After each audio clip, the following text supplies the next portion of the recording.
Hi, I'm Eric at Frog Valley Tropical Fruit Farm, and this is Florida Natural Farming. Today I'm going to go and I'm going to look at mangoes, and I'm going to talk about swales. Somebody said I should put swales in, like Greg Lawton. This is South Florida. We're flat. Swales are just ditches in Florida, this part of Florida. You do it to create mounds so that you don't have the standing water. And this property is got a whole ditch system, a water harvesting system that is obsolete because we don't have any water that stays in the ditches to run off into the ponds, which I'll show later. So I'm looking at a Malika mango that has a lot of fruit on it, and I'm showing this now because it seems like the possums now are stripping trees of mangoes. The lovely little things. But this tree has a lot of fruit on it, and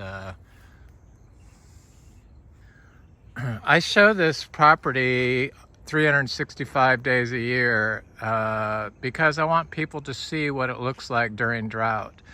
And we have heliconia and ginger, which you aren't even supposed to be able to grow in Florida without watering them, and they've never been watered. So I see that the creatures got all the Malika fruit on this but one, and this is a Namdak Mai tree that has some fruit on it, and they haven't discovered it yet, but sure to find this fruit unless I do this. But I was looking at this Florigon tree over here, and I saw they picked every last fruit off of it. This one has fruit on it still. Quite a bit of little fruit on there. But this tree was covered in fruit, and I know it didn't fall off. I could tell that the creatures were up here because a lot of the leaves have been knocked off. But every last fruit but one of them I see has been stripped from this tree. And they're not on the ground, so I know that it was the creatures. So it's not dropping off from lack of water. That's definitely not the case. It's the possum. I know it is. So thank God we have 270 producing mango trees, though this has been a very odd year. And these mangoes started flowering in beginning of November, and I was really excited. I thought it was going to be a great mango year, and it was just too cold. It was a cold and very wet winter, which is a very odd thing for here. Usually winters are very dry and not so cold, but it would be cold and wet, and so none of our blooms would set fruit. So this tree is on its 5th bloom. This is a Super Julie tree, and it's got some good sized fruit on it, and it's got some little tiny fruits that are setting on it now. I wouldn't call this I don't know. I'm trying to find the bigger fruit on here.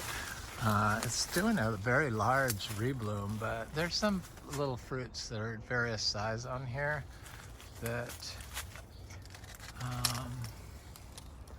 it's very odd that it's still flowering so late in the year, when usually this time of year I'm harvesting mangoes. But I don't know. I've given up trying to understand what's going on here year to year. I just take one year at a time, and hopefully that Super Julie tree will produce fruit. Here's a little sugarloaf mango that actually does not have any fruit on it and only bloomed one time. I'm thinking that it might bloom again. It looks like it's trying to. There's a mango that has fruit. Here's a buttercream mango that has quite a bit of fruit on it, and is still flowering. There's quite a bit of fruit on it here and there, but it's also still flowering. just continuous flower going on here on a lot of these different mangoes. This is a peach cobbler tree that has got fruit on it, and this is a Spanish lime that's not fruiting. So there's really nowhere you could put swales here because it's flat. So the only reason why you'd make swales would be to create mounds so that your trees are not standing in standing water. We're on fine sand in Florida. And the only reason why sand would hold water is because it had a compaction layer under it, which was the case here because it was a lawn for 55 years. And it would have standing dips in the lawn, standing water where the lawn dipped down lower because mowing causes soil subsidence, so it sinks. So it sank deeper in some areas. This is a sugarloaf mango. This was the fourth bloom. It finally set a lot of fruit, and it's blooming still. So, oh my God. It's just been a crazy freaking year. This is a Venus tree that has a lot of fruit on it.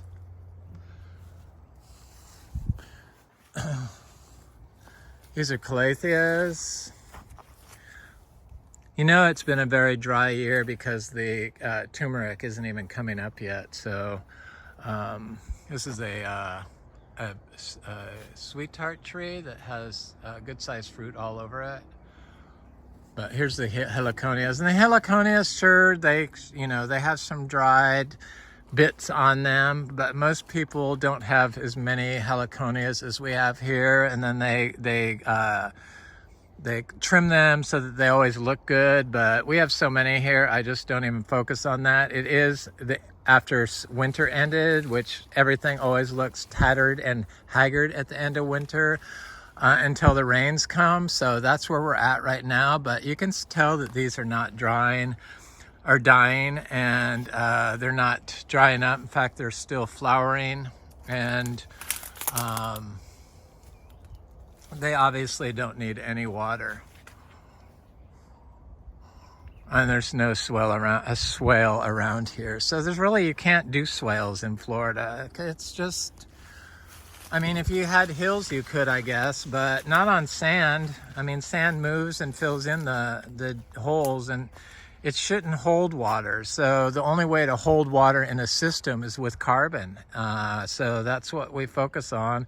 And this was all pure lawn. And here's that sweet tart mango. Hopefully the creatures are not going to get everything. So here's a diamond mango that has fairly good sized fruit on it, and then it's doing a complete bloom. So it is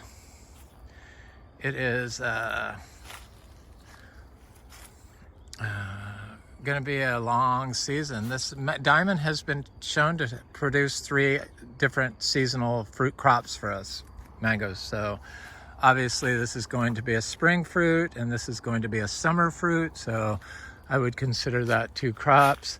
I think where people think that we were needed swales was because the jackfruit was looking a little haggard and drought stressed during this time of year. This tree has produced fruit for us every month this year. So it is looking a little rough right now, but there's a huge pond right there. So there's your swale. You know, the reason why this is dried out more here is because they use that fill from digging that pond to make this ground higher, because this was all swamp, and that's why they put the ditch system in. So it actually has damaged the system more than if they had just left it natural, I believe. And then to harvest water for that pond, there's a big swale right here, a ditch in Florida is what a swale is elsewhere. So there's a huge ditch right there, which is a scar on the earth, and this never gets standing water in it, where when it was just a lawn and it was all compacted, this thing was 20 feet across with standing water for months on end. But now we can get 10 inches of rain, and it might have a little tiny bit of water in it, be a foot across max, and it will be dried up within a day. So it gets wicked away. This living orchard floor is all carbon, which holds the water. That's what holds the water in this system, this sand system. It's not the putting water into the soil with the use of swales, because the water level rises with the aquifer. So when the aquifer is high, it could be like 5 inches below the surface. So if that ditch had water in it, it would be because that's how high the groundwater was, the water table. So it's just sand, and when it was compacted, it couldn't move through the system, and there was no carbon to wick the water out and move it through the system. So I think where they thought we were having issues was I showed these lychee trees that are totally looking really bad. Just these lychees here. But here's a huge giant pond where they took the soil for their swale and made it higher than where it should have been. So it's way above the water table, and there's the ditch that harvests the water that goes into this pond. How it used to work. The system does not work like that. So when you raise your ground in Florida through the use of putting in ditches, it's good sometimes, but I believe that it's detrimental here, to be honest with you. And that's why those trees are like that. So where would I put a swale in? They're already there. So they just didn't know the system. I kind of know what I'm doing here, so I'm not really looking for advice, though I do get some advice from people. This isn't Texas, this isn't hill country up north, so you can't really do one size fits all. Florida is very unique because we're on pure sand. It's just a sandbar. Anybody that's been to the beach knows that sand does not hold water and it doesn't hold nutrients, which is why you want all the carbon in there, because the carbon is what's holding the water in this system. So all this living orchard floor is carbon, so below ground carbon, not above ground carbon. It is above ground carbon, which buffers and slows the water for absorption into the aquifer. So this is much more important than any swale in a system like this. Boy, look at this fruit on this MB tree. So anybody that thinks we don't have a productive system just hasn't really paid attention to what's going on here and looked at my fruit trees. I did plant everything here, except for, the big native trees, but look at all the fruit on here. This is like unfreaking real. This tree is like such a great producer, and let's focus on Garcinia trees. That's our main crop here for the future. They take forever to produce fruit. We have about 500 achachiro trees. So I've got 200 of those Garcinia livingstonii planted. So that is going to be our crop. And I'm glad I picked Garcinias because they don't seem to mind any water. So here's your swale, a ditch right here. So they're all throughout the system, but these were not citrus swales. These were to control flooding, because this was a swamp. Vero Beach was a swamp. That's why it's called Frog Valley Tropical Fruit Farm. Until the 1920s, they put ditches in to drain the swamp. And this is a wax jambu tree that has fruit on it. So I don't care for wax jambu tree. This is an M4 mango that finally has quite a bit of fruit on it. So little fruits. There's another wax jambu tree. This is a hog plum that has quite a bit of fruit on it. So yeah, there's a swale right here. So they are throughout the system, but they don't harvest. They don't store water. They don't put any more system in the system. It's the carbon that slows the absorption of water and puts it into the system. The biology in the soil that delivers the water throughout the system. So with the help of the carbon, but the carbon works like a wick. This is the hog plum that's no problems, looking good. But I'm going to go look at mangoes. I'm not going to go to the back mangoes. I'm going to focus on the mangoes up here. More costas and, you know, water-loving plants. The drought here is not really like a drought, but you can see all this carbon, extra carbon, how much greener everything is. So that's what I've been doing, because it was just pure lawn, no plants. I don't know how somebody could live somewhere for 55 years and not plant any plants, but that's how it was. It was lawn straight up to the house. And I couldn't figure out how to get stuff to grow organically, especially being a dry farm system. And then we had huge giant areas throughout this system that would just hold standing water, like big ponds of standing water, because it was so compacted from years of machine mowing. And it's taken about 8 years and me trying to identify the problem to figure out what was going on. So this is ginger, another thing that UFL says you need to water every 3 days, and I've never watered any of this ginger ever. And it's all comes from one 1 gallon rhizome pot of ginger. So this particular one all comes from one gallon that I divided and spread around.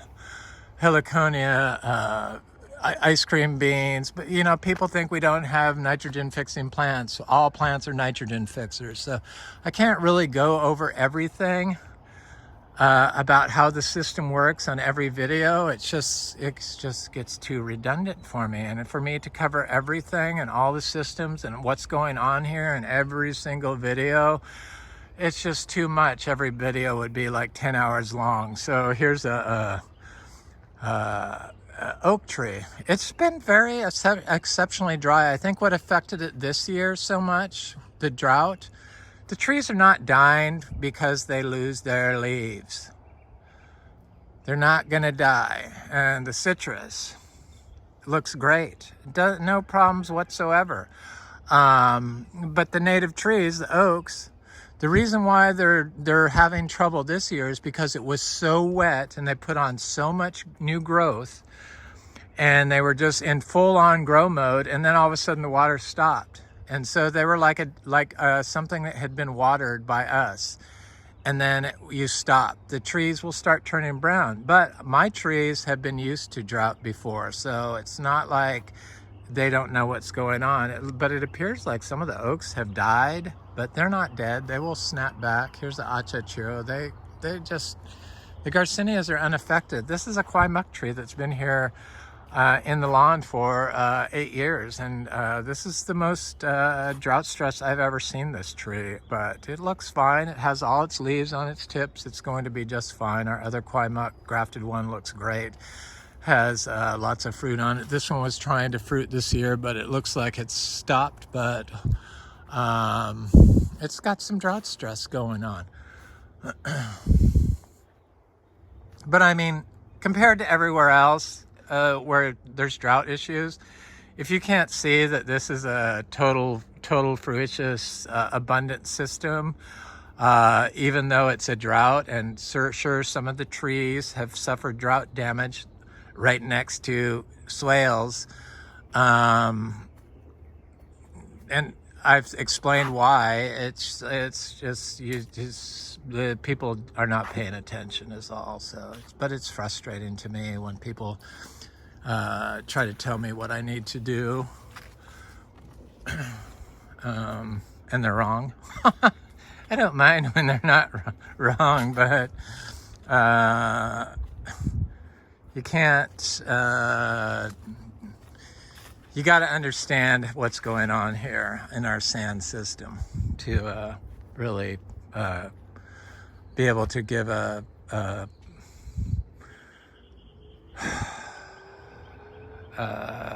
some advice that I'm going to not have thought out before.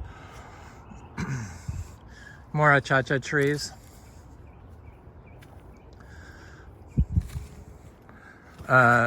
Torch ginger, you know, supposedly you can't grow that without watering it, but that's never been watered. That's a cutting I did. So more heliconia. The bananas are everywhere. Some creature has dug at the bottom of this banana here. And some of our bananas don't look that good because I divided them this winter. So this, like this one, it just hasn't taken off yet. That's why it's a divide, a recent divide that's waiting for the rains to come, but it's definitely not dying. And we have 450. The way I got up to 450 is because I divided them nonstop, all, from basically one banana. So I want to get up to about 800 bananas. Here's some of our citrus. I think next video I'm going to do one on greening, why we don't have greening in our citrus, because for some reason they still don't understand how you can keep from getting greening. But the problem with humans is they don't look at everything. They only look at their one study, or what they believe is their one cause of cancer, and or their one cause of aging, or their one cause of cure for blah blah blah. So they'll look at one nutrient, or one antioxidant, or one fungi, or one bacteria, and think that that's going to be a cure, when it's the whole system's approach. So we get stuck in rabbit holes of stupidity as humans, and one of those rabbit holes to cure greening is not looking at how you're managing your citrus orchards, and completely, and the failure to look beyond what you're doing and try to see others' examples, and see why they're not getting greening. But they just discount other people because it's not based on science. But this is a giant science experiment, so it is based on science, and I do read. So the only way people learn is through reading. Sure, you can go get a degree, but that doesn't make you an intelligent person. It just means you got a degree and had the money to pay for the school. A lot of the most brilliant people never got degrees. So I like to read, I like to learn. I wanted to figure out how to do this and how to grow stuff, and I think I've done a good job doing it and explaining something that I was told couldn't be done in Florida, which was organically growing all these rare tropical fruit trees, and I'm doing it dry farming. So it's the carbon. Look at how green this is. This is because it's got this giant carbon pump right there. That's why. It's not the swale. There's a swale right next to it that never has any water, that used to have 20 feet of water. But it's just a scar on the earth. When it rained, it would be 20 feet deep. When we have the high water table, it still holds water up to the water table, so it does get some water in it. You don't really want a lot of standing water and swales in Florida anyway, because they're just super highways for water moccasins. And there's a big snake issue that can happen if you have provide a home for them, which a lot of ponds and stuff would provide here. So I try not to encourage standing water, and one of the ways we get rid of the standing water is to provide all these carbon to hold it above ground. So, but look at how green everything is in here, and without watering. This is cacao. I show this every year. This is cacao at the end of winter. We fruit cacao here. This is how it looks when you dry farm in Florida.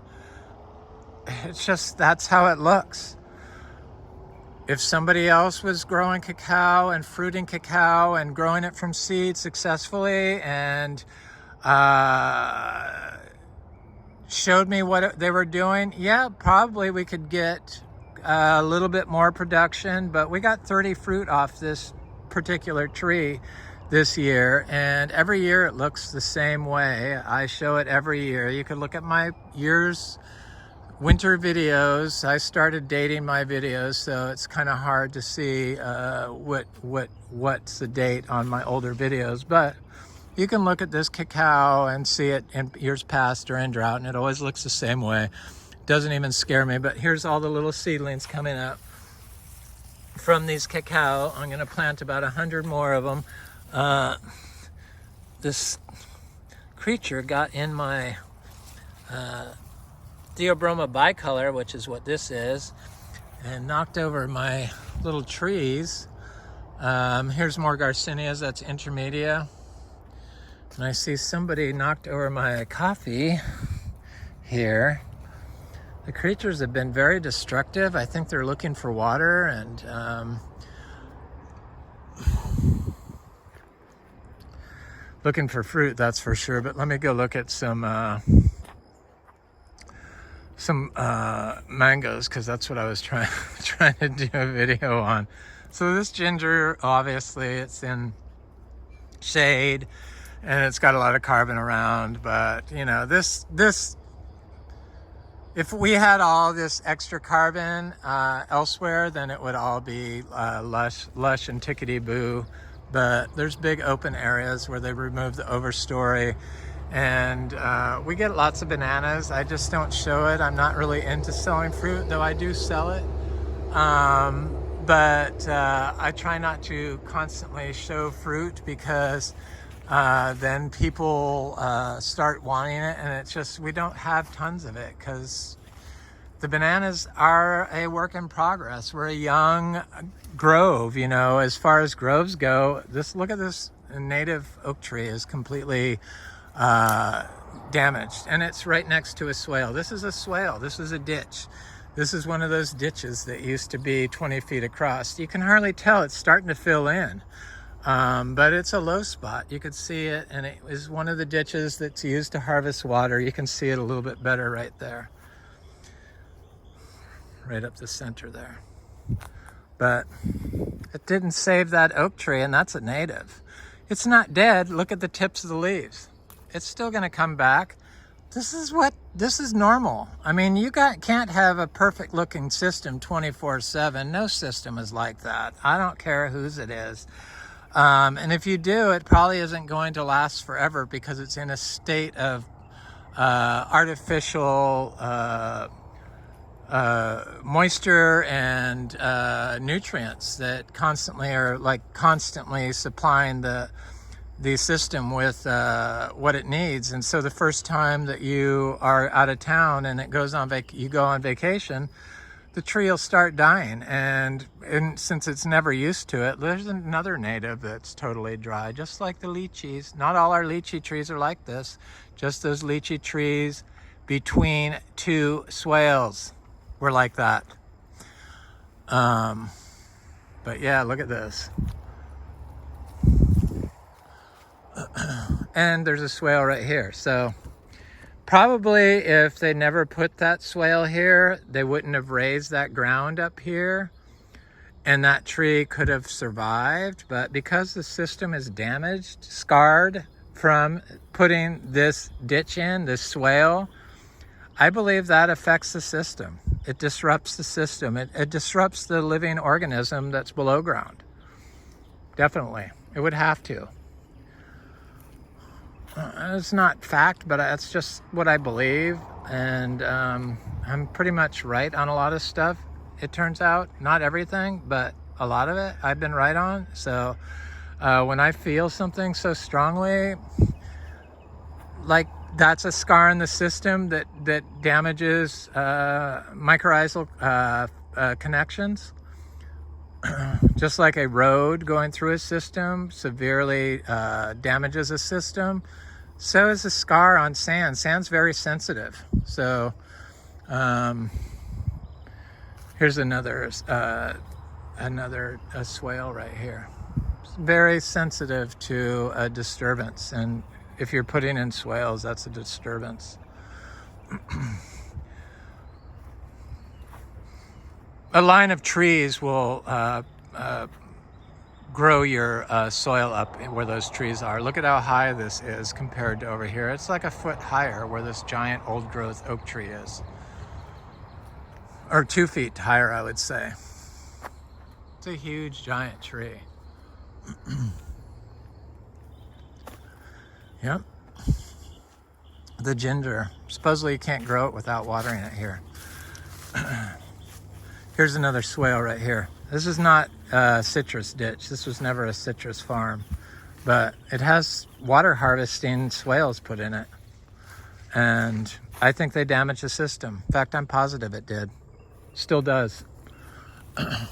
Stuff doesn't grow in it. Here's a Garcinia humbromiana.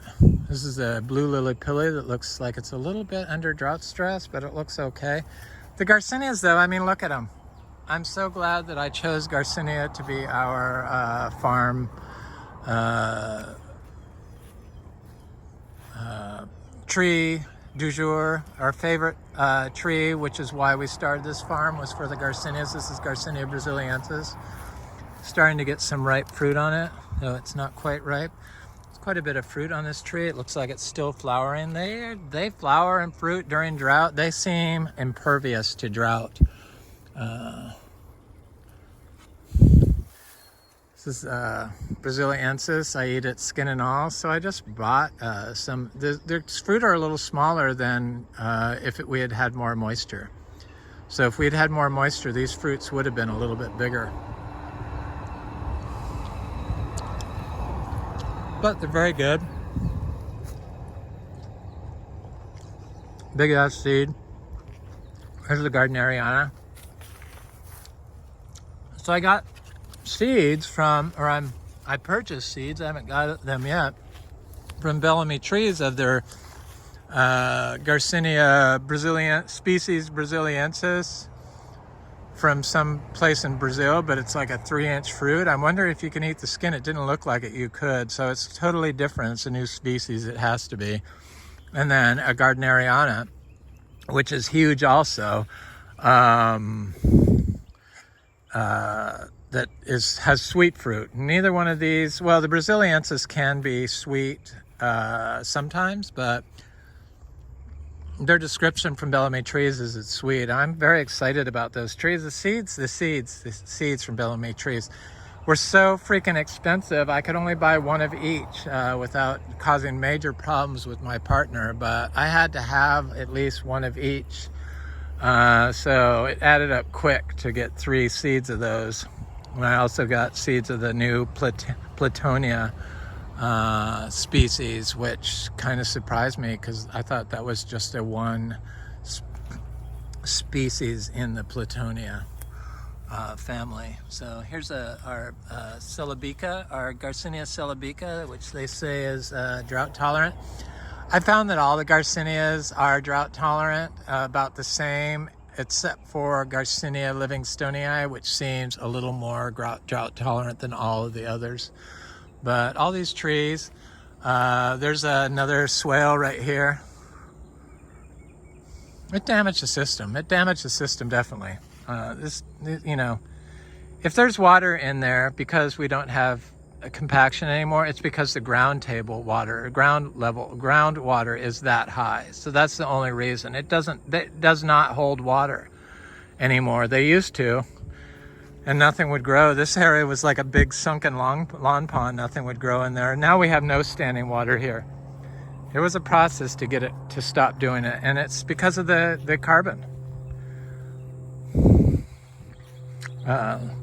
This mulberry, world's best, sure, it looks a little haggard, but it's doing like all the other trees, so it just has its leaves on its tips. As soon as it rains, it's going to flush out and be just fine, probably start blooming again, would be my guess.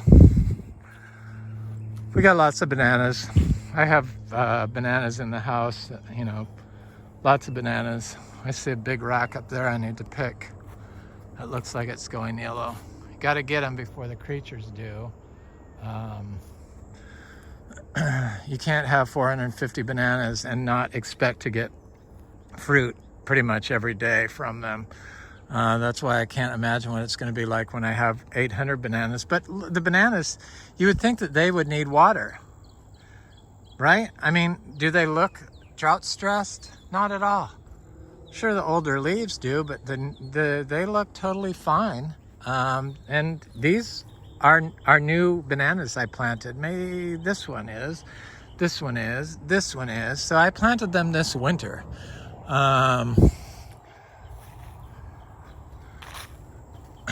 This one is new. I think that one was there, but I'm not sure. I know there wasn't a lot through here. I know I did most of them this winter. because I went from 350 to 450 or something like that. Crazy. So here's a sweet tart, or no, a orange sherbet mango that has some fairly good sized mangoes. This one has some weird ass spots from this stem that's on it, which I don't like, but it's flowering again. And this had more fruit on it, and I see that the creatures got the fruit off this tree. I know that they did, but it is starting to flower. There's some fruit down there.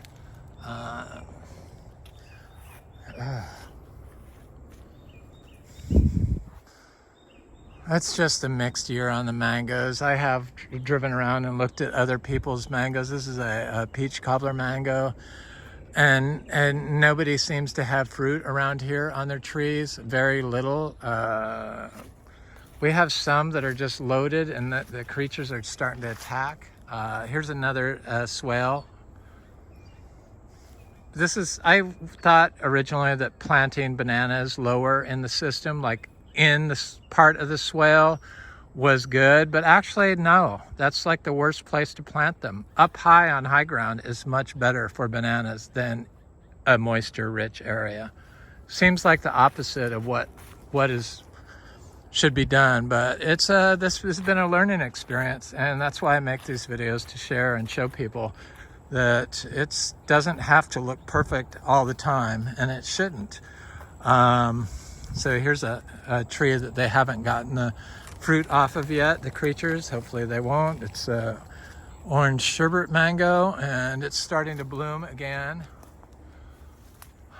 Here's a all summer mango. They're quite large, getting quite large, and it's got some fruit on there. Here's our Miko lemons. There's little fruitlets on it. It's our Miko lemon. There's a fairly good size achachiro tree. So this particular achachiro in the past got affected by a drought, but I see this year it's totally unaffected. After the drought, it grew twice as big after it rained, and now it's not affected by the drought. It is right next to a swale. So the drought did affect that particular tree. Here's one of our mangoes that froze and finally produced, that I wrote off, but it's a tiny little tree, and it had fruit all over it, and it started flowering. So I added because it got 31 degrees 2 years ago, and a lot of our 30 of our mangoes like froze back to just above the graft, so like 8 inches above the ground, out of 280 or 285, I think. And a lot of them were in this area, and this was like a huge compacted lawn pond. In fact, look at how small this ginger is. That's because of compaction. That is 100% because of compaction. And this is where it held water. So I'm re-adding this particular mango back into my grafted mango trees. So that's why we're back up to 270 or 275, something like that. Here's a buttercream mango that has fruit on it. Not a lot, but it has some fruit on it. And here's our oldest Miko lemons, and never been watered, and look at how nice they look. And there's fruit all over them, and it's getting good size, and so far the birds have not started attacking, and it smells so good. The leaves on this are just incredible for making tea from. It's just like the most potent smelling fruit trees we have of the citrus. We grow 12 different types of citrus, all greening free, all seed grown. This just happens to be our own personal variety of Miko. It's called the Miko lemon. It's from a wild fruit tree from our beach house, our 2.5 acres we have on the Indian River Lagoon, that had wild citrus growing in it. It's like a lemon grapefruit cross, and it's very juicy and delicious and good, and it produces very well. 4 years from seed, tons of fruit, and it looks good, and it doesn't have greening, and it's very healthy. So there's a Florigon mango. That one was covered in fruit and the creatures got it. And it looks like they're starting to get the fruit on this one now. It's just really a problem this year with the creatures. I'm not sure why that is. Here's a big achachiro tree. This is a cherry mountain guava. Is that what it is?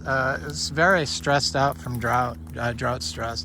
Look at the achachiro growing in full sun. So this achachiro is definitely getting of size to possibly a fruit. It's like 8 or 9 feet tall, and as soon as it rains, it'll probably start doubling in size and filling out. And I do not like vines growing on my trees. This is that Florigon mango, and I can tell that the creatures have been getting it because there is no fruit on the ground, and it had a lot of fruit on it. It looks a little drought stressed, but it's fine. There's the bananas.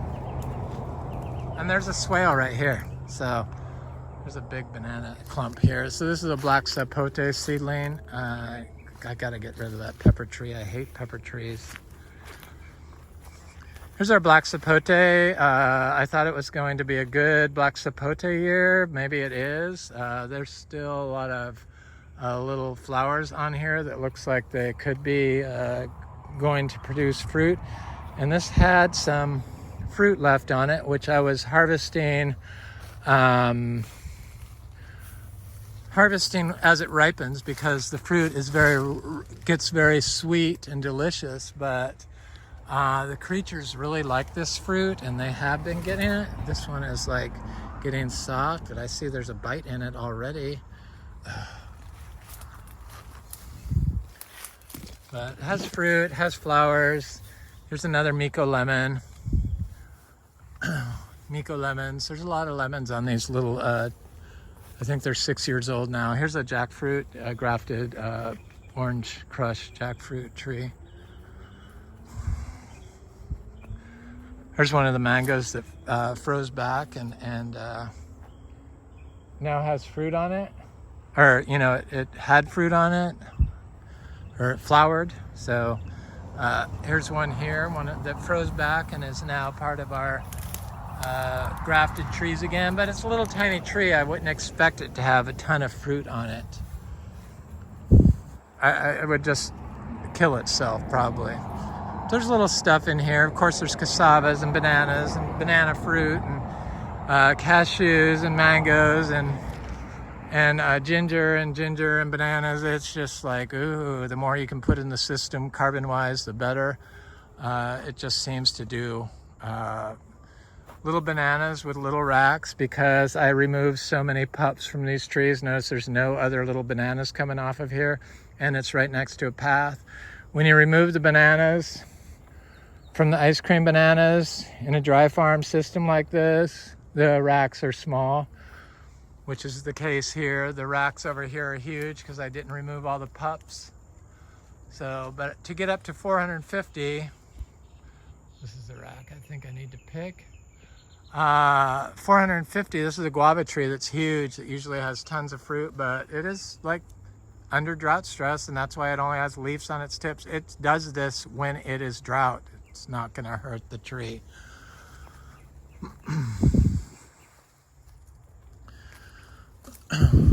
Sure, I should just show this place when it always looks perfect, but that's not gardening. So it's just, this is achachiro tree that is definitely getting of size to start producing fruit, hopefully next year. If not next year, definitely the year after. We have about, I don't know, 10 of them that are like big like this, that are just on the cusp of producing fruit. They are unaffected by drought, the Garcinias. So there's all sugar apples and atemoyas and ilamas along the road there and down our driveway, and they all look good. They produce fruit. They're totally unaffected by drought. So this is the swale, or ditch as we call them here. And there's mangoes on this. This is a super Julie tree. And this is a orange sherbet tree.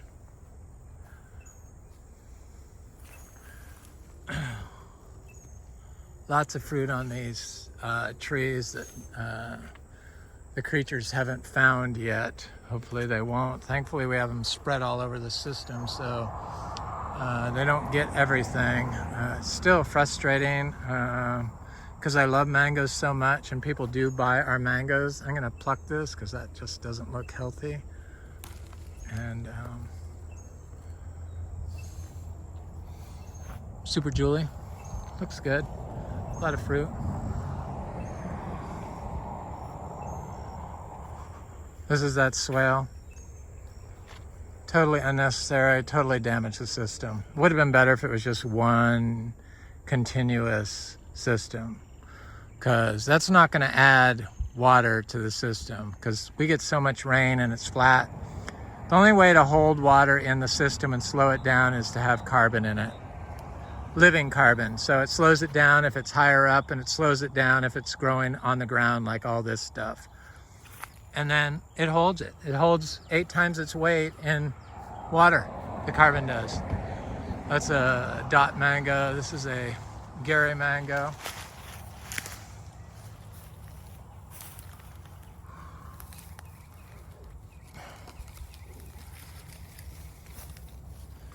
I hate this.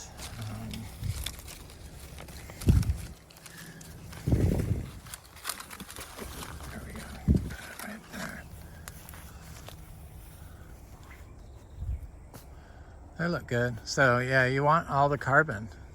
That's what does it. So there's a Kezar mango that looks very good. We got some mangoes along the driveway, and of course we got lots of mangoes in the back. Like I said, we have 270 of these grafted trees. Though about 20 of them are those little tiny ones that got froze. But some of these fall off. That's just to be expected. This might be too much weight for this one branch, all these mangoes, so hopefully some of those will fall off. It's just to be expected. This is the Kezar. It looks great.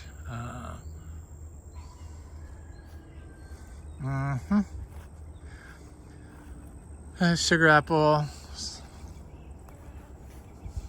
These are our sugar apples. As you can see, we got chewy red and chewy green, Kampong mauve, Thai lesser. They're all flowering right now.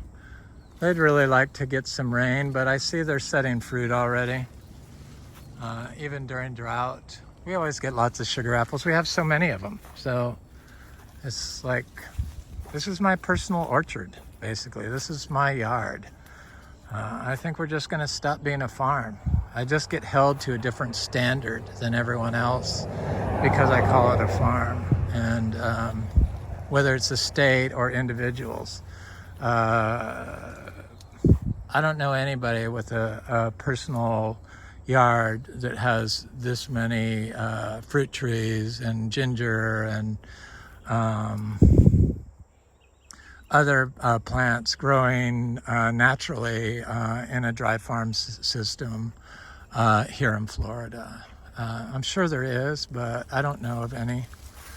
Most people have little tiny yards, or an acre max, or a half acre. Nothing wrong with that, but you really can't compare their experience, even though if they've been doing it for, I've been doing this continuously for 13 years, but I'm doing it on a huge scale.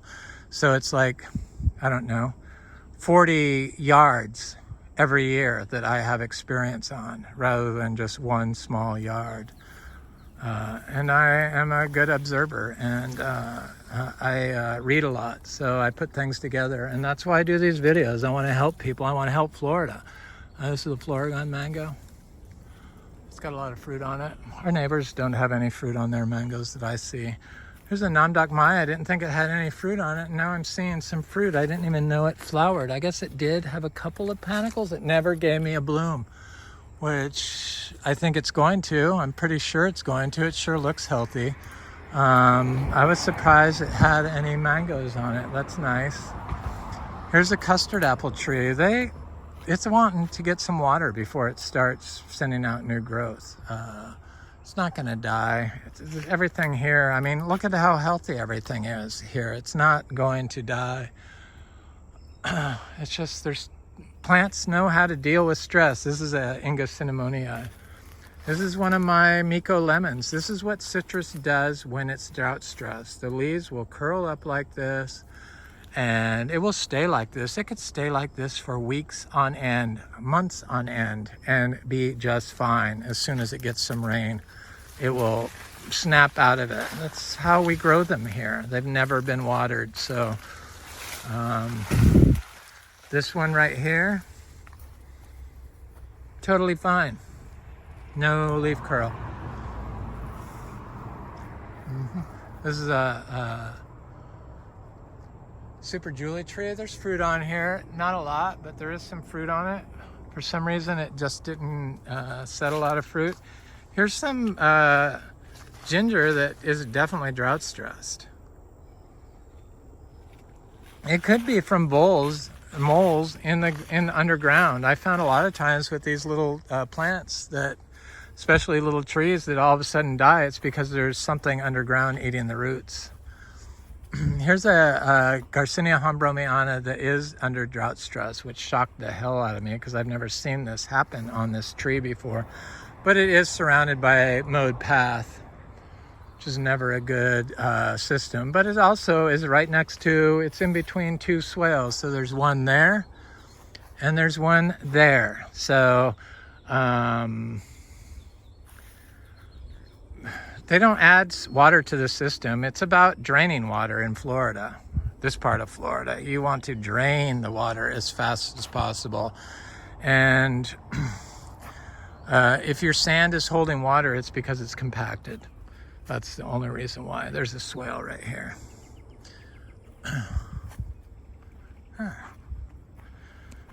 Anyway, that's it. That's my video today. Looking at my mangoes, talking about swales, talking about water moving through the system, talking about storing water, talking about trees during drought. Anyway, I hope nobody got offended by it. That's not why I'm doing this video. Yes, I believe swales can work in some systems. Here in Florida, in this part of Florida, I don't think that they're a good idea. We have them. I think they are detrimental to the system here.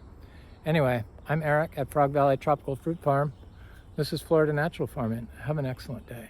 Thanks for watching. Please subscribe, share, or like if you enjoy this video. I'd love to hear from you. Leave a comment. Thanks for watching.